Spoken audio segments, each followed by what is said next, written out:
Hey, my name is Jenn Lim. I am the CEO and co-founder of Delivering Happiness.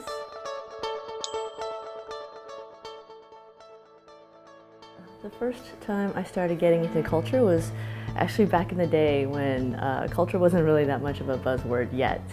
It was with Zappos, and I think like 15, 17 years ago now. And the biggest question for us was, if you want to grow and scale a company, how do you do it? And the realization was essentially, it's people. So fast forward a few years later, Tony Hsieh, the CEO of Zappos, basically got an offer to do a book. And he asked if I want to be a part of it, and I said, sure, why not? It was kind of one of those things of, okay, let's check it off the list of things to do in life.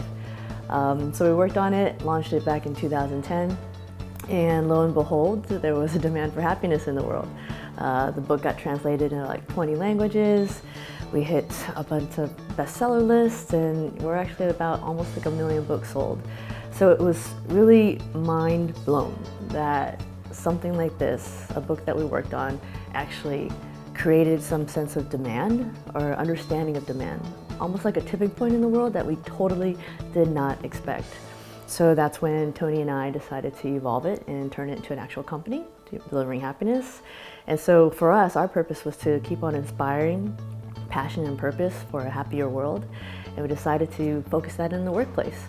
And so we started this coach consulting company called Delivering Happiness. So at Delivering Happiness, it's really important for us that we as a company have a higher purpose, but it's also important for every single one of us as individuals, as people on the team, to have our own purpose and have that aligned with that of the company. So for me, my purpose was pretty simple. My purpose is about people. And that really started when, ironically enough, when I was in my most unhappy moments of my life. So when I got laid off from my job, I reflected and realized, it was actually the people that made the difference. And then ultimately, my biggest low was when I lost my dad, had the colon cancer. And at that point, I realized what my real purpose was at that moment. It's basing decisions based on people in my life that I love.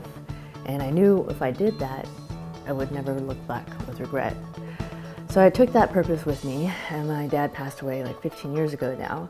And to kind of fast forward to where we are delivering happiness, I essentially would like to share and embrace people's auras, everyday people around me, especially the underdogs, and also the aura within self.